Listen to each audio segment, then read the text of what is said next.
warahmatullahi wabarakatuh. Hello everyone, let me introduce myself. My name is Komaria, NPM 25412043. I'm from Accounting 25A. Here I will presentation material about sampling techniques, statistika ekonomi. Halo teman-teman, jadi pada kesempatan kali ini saya akan mempresentasikan materi mengenai teknik sampling pada statistika ekonomi. Nah, what is sampling technique? Sampling is the process of selecting a portion of member from a population to be used as research subject. Nah, dalam penelitian seringkali kita temui jumlah populasi terlalu besar sehingga tidak memungkinkan untuk meneliti seluruh anggota populasi. Misalnya, apabila kita ingin mengetahui tingkat kepuasan seluruh mahasiswa di sebuah universitas yang jumlahnya ribuan. Nah, tentu membutuhkan waktu dan tenaga serta biaya yang sangat besar kan teman-teman. Oleh karena itu, digunakan teknik sampling, yaitu proses pengambilan sebagian populasi yang dianggap dapat mewakili keseluruhan populasi tersebut. Dengan sampling, penelitian menjadi lebih efisien, namun tetap dapat menghasilkan data yang valid. So, we will talk about population. So, what is population? So, population is the research population is the entirety or universe of research objects, which can be humans, animals, plants, symptoms, and many things. So these objects can be source of research data. An example, number 1 is all students of University X, and then number 2, all customers of a company. So ya, artinya populasi itu keseluruhan atau universum dari objek penelitian yang dapat berupa manusia, hewan, tumbuhan, udara, gejala, dan lain-lain. Sehingga objek-objek ini dapat menjadi sumber data penelitian. Nah, contohnya itu seperti semua murid di Universitas X ataupun juga semua customer dari suatu perusahaan. So, population can be seen from first is finite population. So, what is finite population? Finite population is the number of individuals can be determined. And then number 2 in infinite population. So, infinite population is number of individuals is not finite or not known with certainty. So, artinya populasi dapat dilihat dari dua macam. Yang pertama yaitu finite populasi atau populasi finite, dan yang kedua itu populasi infinite. Yang dimana populasi finite ini jumlah individu dapat ditentukan. Jadi jumlah individu itu kita dapat dihitung lah, istilahnya begitu, dapat ditentukan. Nah, sedangkan populasi infinite yaitu jumlah individu yang tidak terhingga atau tidak dapat diketahui dengan pasti, yang jumlahnya itu sangat banyak. So next we will talk about sample. So what is the sample? Sample is a data collection procedure where only a portion of the population is taken and used to determine the desired properties and characteristics of population. Sample is 100 students out of a total of 5,000 students.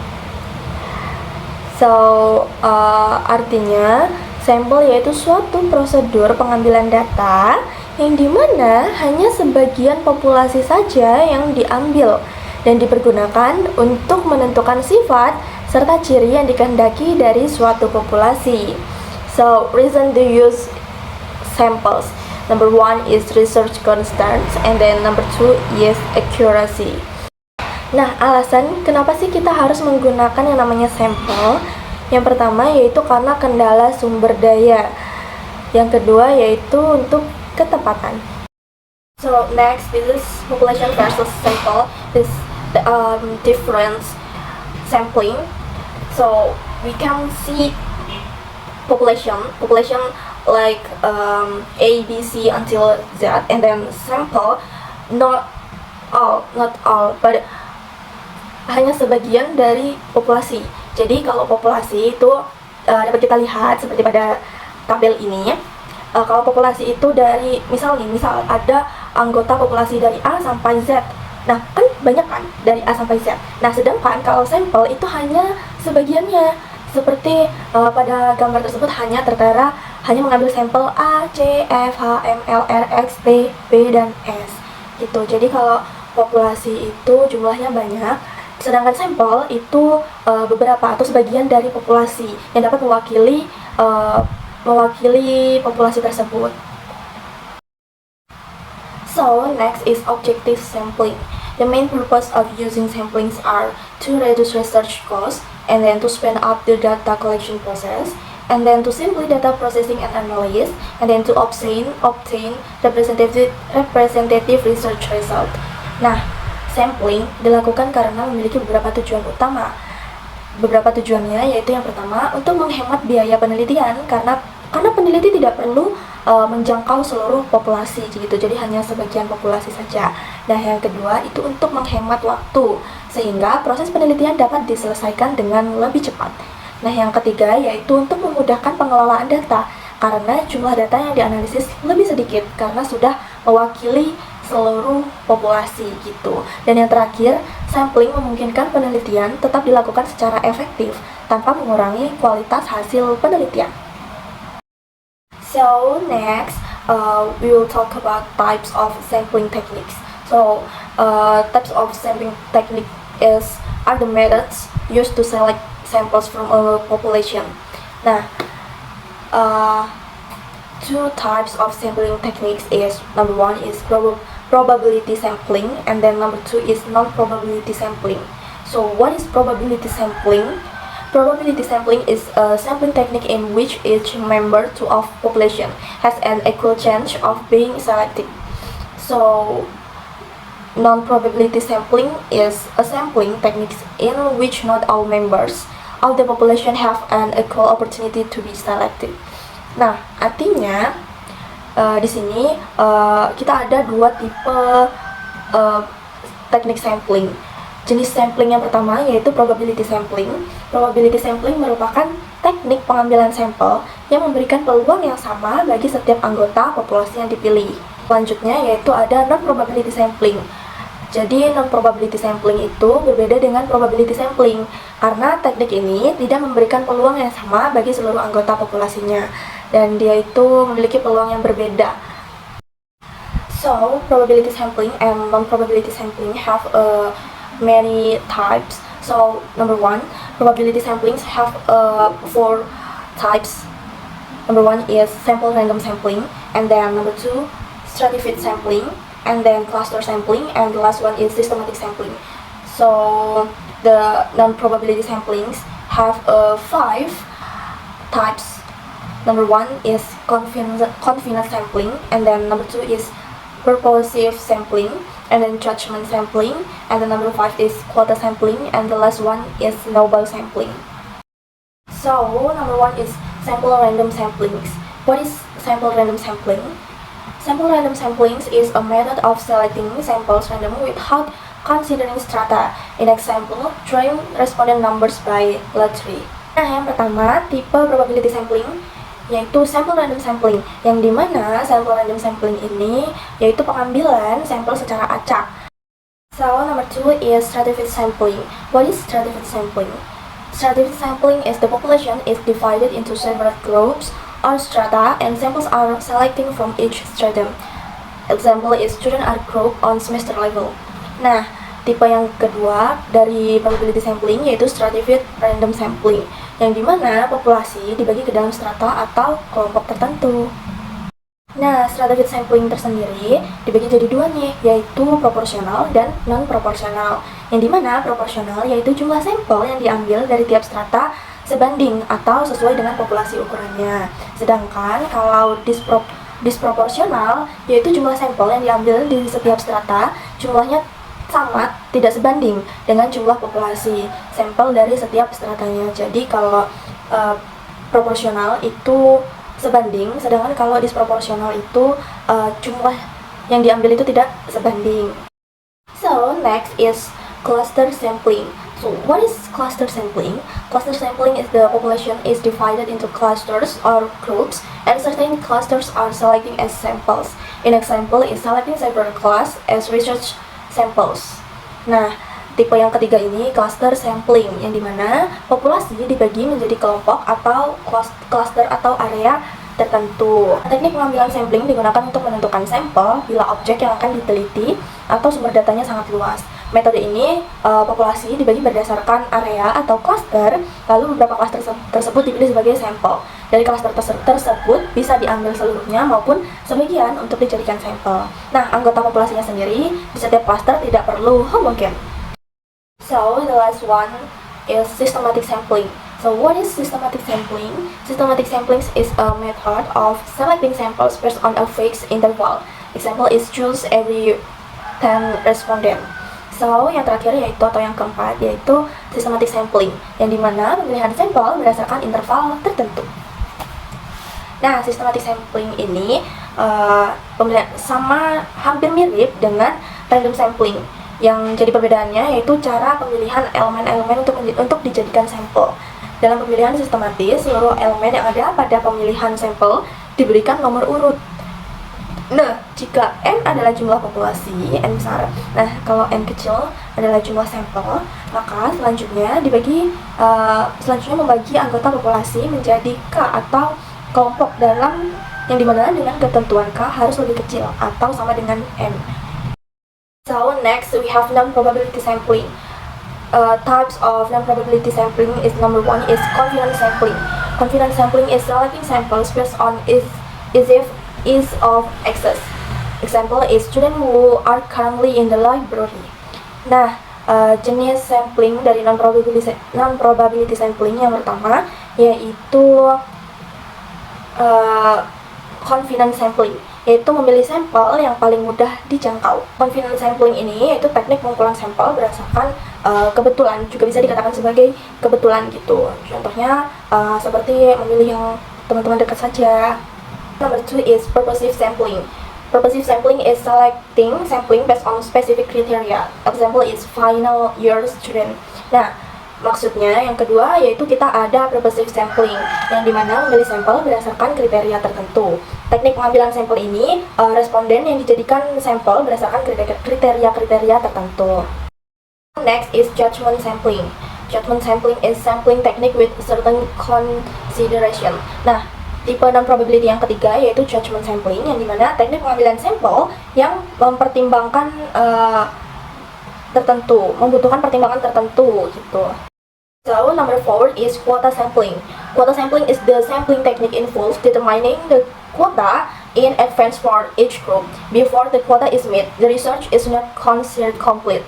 Nah, yang keempat ini yaitu kuota sampling, yang dimana dalam teknik pengambilan sampelnya itu dengan menentukan kuotanya terlebih dahulu pada masing-masing kelompok. Sebelum kuota itu terpenuhi, maka penelitian belum dianggap selesai.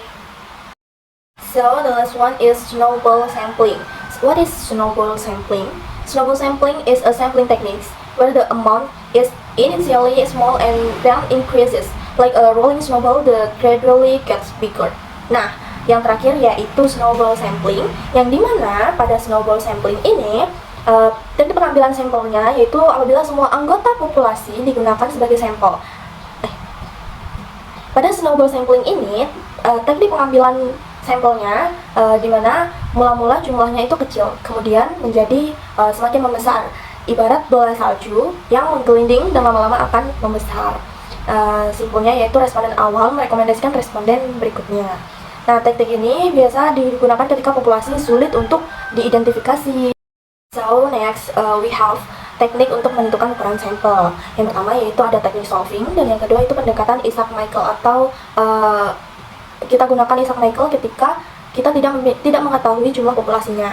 Nah, untuk teknik solving sendiri rumusnya itu dapat kita lihat N sama dengan N besar per N besar per 1 ditambah NE kuadrat, yang dimana N kecil itu sebagai sampel, N besar itu populasi, dan E itu perkiraan tingkat kesalahan.